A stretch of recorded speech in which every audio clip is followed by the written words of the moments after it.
नमस्कार दोस्तों, फिर से स्वागत है आपका आपके ही चैनल, आपके ही यूट्यूब परिवार में। आज वापस बड़ी इलायची की बात करेंगे क्योंकि जो ज़बरदस्त करेक्शन इसके अंदर चल रहे हैं उसके वजह से मेरे को पता है कि आप लोगों को शायद ऐसा लगना चालू हुआ है कि पता नहीं क्या होने वाला है और पता नहीं क्या कितनी फसल या फिर कितना माल जो है मंडियों में पहुंच चुका है। यही दिमाग में आपके सबसे ज़्यादा चल रहा होगा कि माल कितना है और बहुत ज़्यादा सस्ते के अंदर कहीं से कोई माल आ रहा है क्या। तो देखिए, ऐसा कुछ भी नहीं है। सबसे पहले फसल की बात करेंगे क्योंकि फसल का ही आपको बताना ज़रूरी है, क्योंकि वो ही बताने से आपको एज पर एक्चुअल का जो मार्केट है वो पता चलेगा। साथ में जो मैंने बोला है कागज़ों वाले रेट बढ़ाएंगे, तो देखिए मैं आज कागज़ों वालों को कुछ चीज़ें बताना चाहूँगा जिससे वो जो आज की डेट में अपने आप को जो मुसीबत में समझ रहे हैं या फिर जो मेरे को कमेंट करके बता रहे हैं या बोल रहे हैं जो पैनिक के अंदर। देखिए, इस तरह के कमेंट जो है पैनिक में आकर के ये आदमी करता है क्योंकि वो घबराहट रहती है उसको। देखिए, वो भी मेरे यूट्यूब परिवार के ही मेंबर हैं। मैं उनके किसी कमेंट्स का कभी बुरा नहीं मानता हूँ, क्योंकि जब वो टेंशन में होते हैं तभी वो इसी तरह के कमेंट्स करते हैं।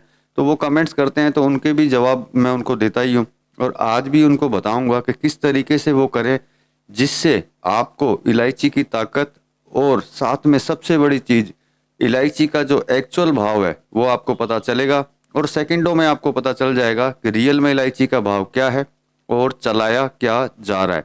लेकिन उससे पहले मैंने आपको बोला था कि नेपाल की आपको कंडीशन बताना चाहूँगा कि नेपाल की जो फसल है वो किस तरह की चल रही है और वहाँ पे हालत क्या है फसल की जो आने वाली है। जो आ चुकी है वो तो आपको पता ही है, जो आने वाली है पहले वो जो है आपको दिखा देते हैं। उससे आपको रियल में पता चलेगा कि इलायची का जो भविष्य है आने वाले का वो कैसा है। और आज खाली नेपाल का ही नहीं, अरुणाचल के भी मेरे पास कुछ और वीडियो आए हैं, वो भी मैं आपको दिखाऊंगा। तो आप सबसे पहले एक एक करके पहले नेपाल का आप वीडियो देखिए, जिससे आपको पता चलेगा कि रियल में वहाँ जो कंडीशन है वो फसल की वो क्या चल रही है। तो चलिए सबसे पहले आप वीडियो देख लीजिए नेपाल का। ये इलम का है। इलम आप जानते होंगे, नेपाल में वो जगह है जहाँ पे इलायची बहुत ज़्यादा होती है। तो चलिए पहले आप वीडियो देख लीजिए। आज 2024 फेब्रुअरी 6 को दिन म अलैँची बगानमा छु। लामो समयको खडेरीको पश्चात अलैँचीको यस्तो अवस्था भएको छ। किसानहरू मूल्य बढेको कारणले हर्षित थिए, तर बगान यसरी नष्ट हुन पुगेपछि किसानहरू एकदमै दुखी भएका छन् अहिलेको अवस्थामा। तो ये नेपाल का वीडियो था जो आपने देखा। उससे आपको ये तो पता चल चुका होगा कि नेपाल की हालत क्या है। और इन्होंने, ये नेपाली भाई हैं, नेपाली में ही बोला है, और आज सुबह का ही ये वीडियो है। ऐसा नहीं है कि कोई मैंने पुराना वीडियो उठा करके इसमें डाल दिया है। वो अपनी ही आवाज़ के अंदर, अपनी ही भाषा के अंदर वो इन्होंने ये वीडियो बनाया है, जिसमें इन्होंने बोला है, आज की डेट बोली है, साथ में ये बोला है कि इस फसल की वजह से किसान जो है जो ख़राब हो रही है उसकी वजह से बहुत ज़्यादा वो लोग परेशान हैं। क्योंकि अगर इस ये कंडीशन अगर रहेगी तो आने वाले समय के अंदर जो हम लोग 10%, 20% या 30% जो भी अपन मान रहे हैं कि आने वाली फसल आएगी, वो भी आना मुश्किल हो जाएगी। ये नेपाल की कंडीशन मैंने आपको पहले इसलिए बताई है कि सबसे ज़्यादा जो आप ध्यान देते हैं नेपाल के ऊपर ही ध्यान देते हैं कि नेपाल से माल क्या आ रहा है, कितने क्या भाव है। तो इससे आपको ये तो पता चल चुका होगा कि आने वाला जो भविष्य है, आने वाली जो फसल है भविष्य के अंदर, वो किस तरह से रहेगी। अब आपको दिखा देते हैं अरुणाचल का एक और वीडियो, जिससे आपको ये ध्यान रहे कि रियल में अरुणाचल की कंडीशन क्या चल रही है। क्योंकि कल मैंने आपको कुछ फोटोग्राफ्स दिखाए थे, लेकिन आज आपको मैं वीडियो दिखाता हूँ। उससे आपको पता चलेगा कि अरुणाचल के निचले हिस्सों के अंदर भी जो है किस तरीके से ज़बरदस्त बर्फबारी हो रही है। और ये जो वीडियो दिखा रहा हूँ ये भी जो है आज और कल का ही वीडियो है। आपको इससे भी पता चल जाएगा कि जो अरुणाचल की जो कंडीशन है वो क्या है। तो चलिए सबसे पहले अरुणाचल का ये वीडियो देख लीजिए आप। वीडियो देखने से आपको पता चलेगा कि वहाँ की कंडीशन क्या है। देखो हमारा चकला गांव में अभी बर्फ से हालत खराब हो गया। देख सकते हैं ये सब, इतना सारा बर्फ आया फर्स्ट टाइम चकला गांव में। देखो देख सकते हैं, बाप रे बाप। अभी मेरा गाड़ी पार होगा क्या नहीं होगा अभी मालूम नहीं है, ऐसा अंदाजा में जा रहा है हमसे। ये बहुत स्लिप हो रहा है, वो स्लिप स्लिप स्लिप।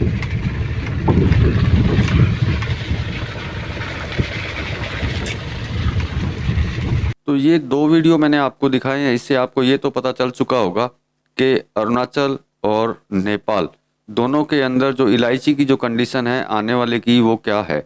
मतलब कि जो हम लोग आशा लगा रहे हैं उस आशा से भी कम इलायची आने की आशा इसके अंदर दिख रही है। क्योंकि अगर इसी तरीके से रहा तो जो फसल आने वाली है उसमें मेजर प्रॉब्लम्स उसके अंदर आएगी, और फसल की मात्रा जो है, फसल मतलब जितना माल आने की जो मात्रा है वो और कम हो जाएगी। ये चीज़ मैंने आपको इसलिए दिखाई है जिससे आपको ये ध्यान रहे कि भविष्य जो है इसका क्या है और इसके अंदर आगे आने वाला जो समय है वो क्या रहेगा, और इसके अंदर इसका भविष्य जो मैंने तो आपको दिखाया है और आप खुद भी देख सकते हैं और आप खुद विचार भी कर सकते हैं ये कैसा रहेगा। अब जो मैंने लिखा है कि इस बार जो इलायची है कागजों वाले ही बढ़ाएंगे या फिर कागजों वाले ही खरीदेंगे। तो देखिए आज आपको कागजों वालों को ही बोलता हूँ, आज फिजिकल के लिए कोई वीडियो नहीं है। जो डॉक्यूमेंट्स के अंदर लेते हैं, जो डॉक्यूमेंट्स में बेचते हैं और जो भावों के लिए कंटिन्यू बोलते रहते हैं कि भाव बहुत डाउन है डाउन है। तो देखिए सबसे बड़ी बात आपको सबसे पहले बताता हूँ कि मुझे इतना पता है कि पूरे भारतवर्ष के अंदर या फिर नेपाल में या फिर असम में जितना माल नहीं है उनसे ज़्यादा कागजों में बेचा गया है। ये मेरे हिसाब से आप भी जानते होंगे, आपको भी अच्छी तरह पता होगा कि पूरे भारत में इतना स्टॉक ही नहीं है, उस स्टॉक से भी कई गुना ज़्यादा माल जो है ऑलरेडी बेचा जा चुका है, वो भी ग्वालियर के अंदर। क्योंकि जितने भी जो पैनिक के जो कमेंट्स आते हैं या फिर मेरे पास कॉल आते हैं वो 99.9% जो होते हैं वो ग्वालियर से ही आते हैं।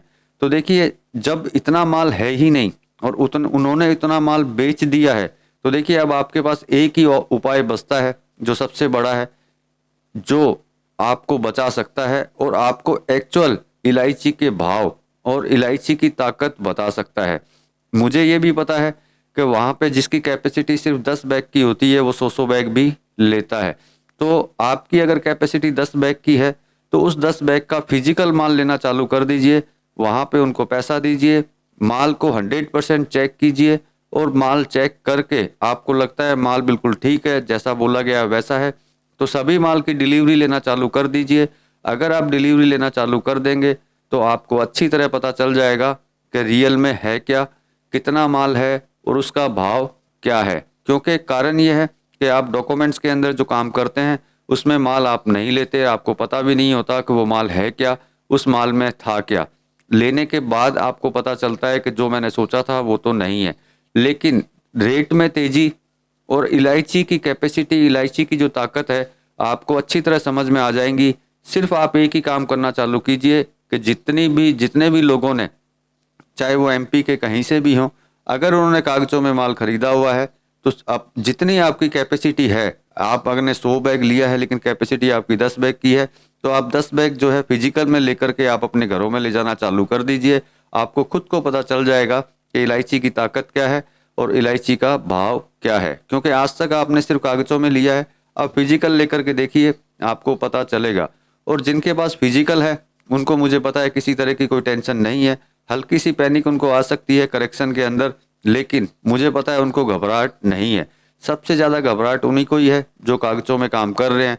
तो कागजों वालों के लिए ये वीडियो थी जो मैंने आपको बताया है कि आप जितना ज़्यादा हो सके डिलीवरी लेना चालू कर दीजिए, आपको इलायची की ताकत सामने नज़र आएगी, आपको पता चलेगा कि इलायची की ताकत है क्या और उसका भाव है क्या और किस भाव पे जो इलायची जाने की तैयारी पे है उसको कहाँ ले जा करके दिखाया जा रहा है और आप लोगों को पैनिक किया जा रहा है। ये मेरा विचार है, आपका विचार आपके हाथ में है, आपको लेना हो लीजिए।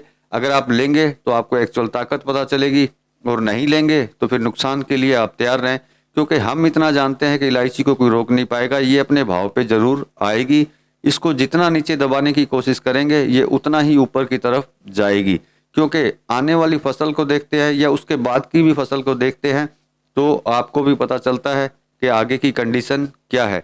इस कंडीशन को रोकने की कोशिश कर सकते हैं लेकिन रोक सकते नहीं, ये कंफर्म है। बाकी आपका विचार है, आप जैसा मैंने बोला है आपको, अगर आप वैसा करेंगे तो एज पर एक्चुअल आपको पता चल जाएगा पूरे बाजार का कि पूरा बाजार क्या है और क्या नहीं है, किसके पास कितना माल है। क्योंकि ये आप भी जानते हैं कि जितना माल आज की डेट में बिका हुआ है उतना माल पूरे भारतवर्ष में और नेपाल में भी उतना माल नहीं है। जब आप डिलीवरी लेंगे तो आपको खुद को पता चल जाएगा कि उनके पास माल कितना है। क्योंकि मेरे पास में भी खबरें आती हैं कि वहाँ बहुत माल है तो उस बहुत माल को आप अपने घर लेके जाइए, अपने आप आपको पता चल जाएगा क्या होने वाला है और क्या नहीं होने वाला।